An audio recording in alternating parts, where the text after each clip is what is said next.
Hello boys and girls, welcome to Grandma Teresa's Story Time. Today I'll be reading Once Upon a Time in Rhyme, Princess Tales, adapted by Grace Macaron, illustrated by Gail DeMarkin.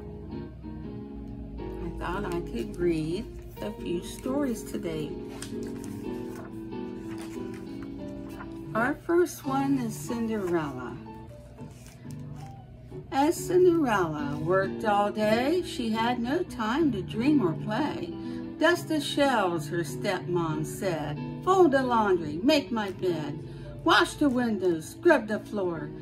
When you're done, I'll find you more. Her haughty daughters had no pity. They were proud and weren't pretty. But Cinderella tried her best to do her work and please the rest. One day a fairy came to call and said, "You're going to a ball. I'll change 6 lizards into men, 6 mice will be 6 horses. Then this pumpkin coach will take you there, and here's a dress for you to wear." But Cinderella, be aware, at 12 o'clock my spell will end. So leave before that, my sweet friend. With Cinderella at the dance, no other maiden had a chance. The prince and Cinderella talked and laughed and ate and danced and walked. She ran away when midnight came, never having said her name. In disbelief, the prince ran too. He lost the girl, but found a shoe. At least, he said, I have a clue, a shoe that fits my future bride. He searched his kingdom far and wide. The sisters tried it, then their mother. The prince inquired, "Is there no other?" Then Cinderella burst, "It's mine!" She slipped it on, and it fit fine. "Be mine," said he. "Oh, yes," she said. The happy couple now is wed. Our next story is Thumbelina. From a seed of barley corn, Thumbelina would be born. The seed was planted, then in 2 months' time, a yellow flower grew. The flower petals opened wide. They held a tiny girl inside. Though very pretty, she was slight, and only half a thumb in height. A mother toad hopped by one night, delighted by the lovely sight of Thumbelina in her bed. A nutshell. Then the mother said, "I'll take this pretty little one to be the bride of my dear son." And Thumbelina later woke to nasty sounds, the toad son's croak. Stranded on a lily leaf, the homesick girl was filled with grief. With water on her every side, the frightened girl was trapped, she cried. "Don't make me that toad son's bride."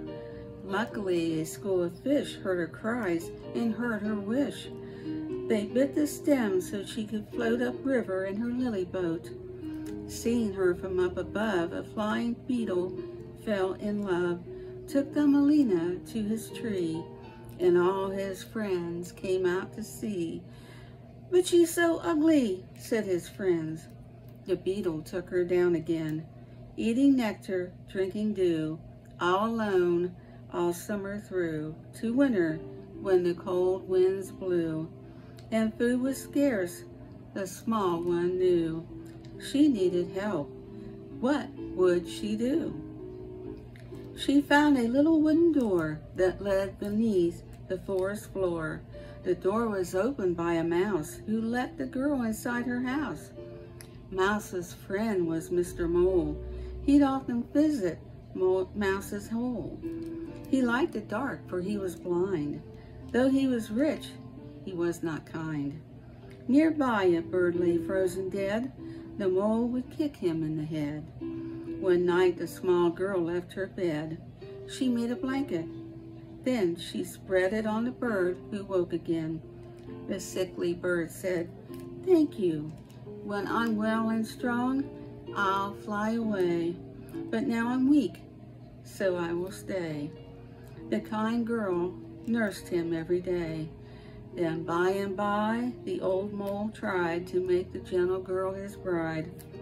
Marry him, said Mrs. Mouse, and you will have a lovely house. The helpless girl was horrified, but meanwhile, Thumbelina tried her best to heal the ailing bird. When he was well, he kept his word. As he was able, off he flew, the bird and Thumbelina too. Above the shores, above the seas, above the hills, above the trees, they landed in a poppy bed. I'll settle here, the small girl said. Surprised, she saw a tiny king who offered her a tiny ring.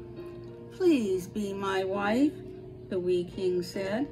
He put his crown upon her head. Then many teeny folk appeared. They saw their king and queen and cheered.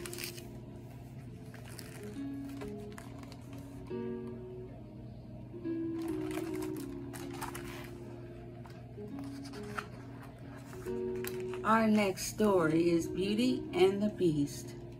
In a faraway land, the story goes, a widowed father plucked a rose belonging to a beast who would have killed a man right where he stood. The man asked, "May I say goodbye to my dear child before I die?" The beast said, "I will set you free if she agrees to live with me." As fair a face as she was good, the girl called Beauty said she would.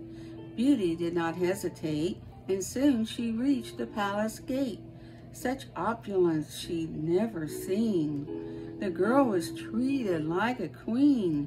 At supper time, a splendid feast appeared like magic. Then the beast, so awful, Beauty could not bear his monstrous face. Yet she would stare into his soulful, searching eyes, revealing something kind and wise. Beauty tried to hide her fear. Beast asked, "Could you be happy here?" As Beast and Beauty passed an hour, a friendship soon began to flower. "Can you love me?" poor Beast sighed. "I cannot," the girl replied. That night, a prince in Beauty's dream said, "Things are not as they might seem. Trust what you feel, not what you see. Your gratitude will set me free." With pleasant ways to pass the hours, ribbons and silks for making flowers, gardens to walk, instruments to play, magical birds that talked all day, paintings to ponder, books to read, the Beast met Beauty's every need. As Beast and Beauty better knew each other, so their fondness grew. The poor Beast begged, "Please be my bride." "I cannot," the girl replied. At night, the prince in Beauty's dream said, "Things are not as they might seem. Trust what you feel, not what you see. Your gratitude will set me free." Now, many happy months had passed. The girl and Beast were friends at last. One day, Beast saw the Beauty cry, and through her sobs, she told him why. "I long to see my home once more, and see the father I adore."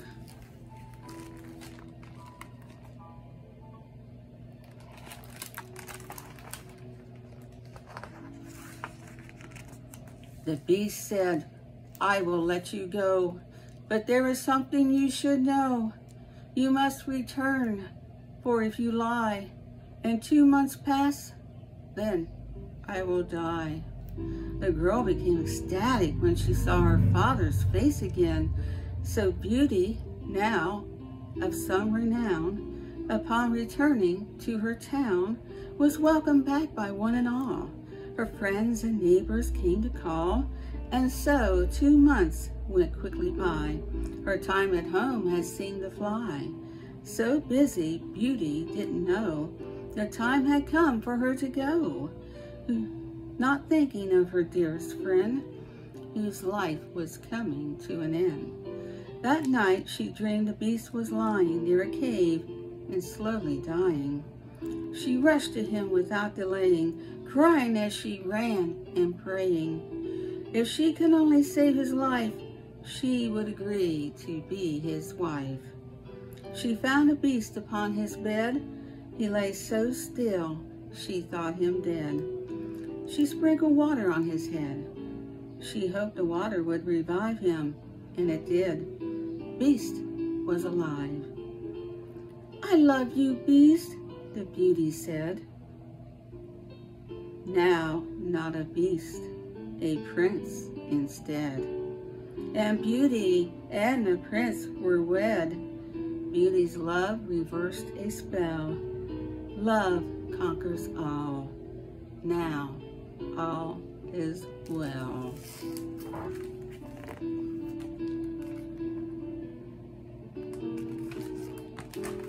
I hope you enjoyed that story, boys and girls.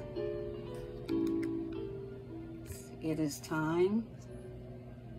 But before, remember, the more we get together, the more we get together, the happier we'll be. For your friends are my friends are your friends. The more we get together, the happier we'll be.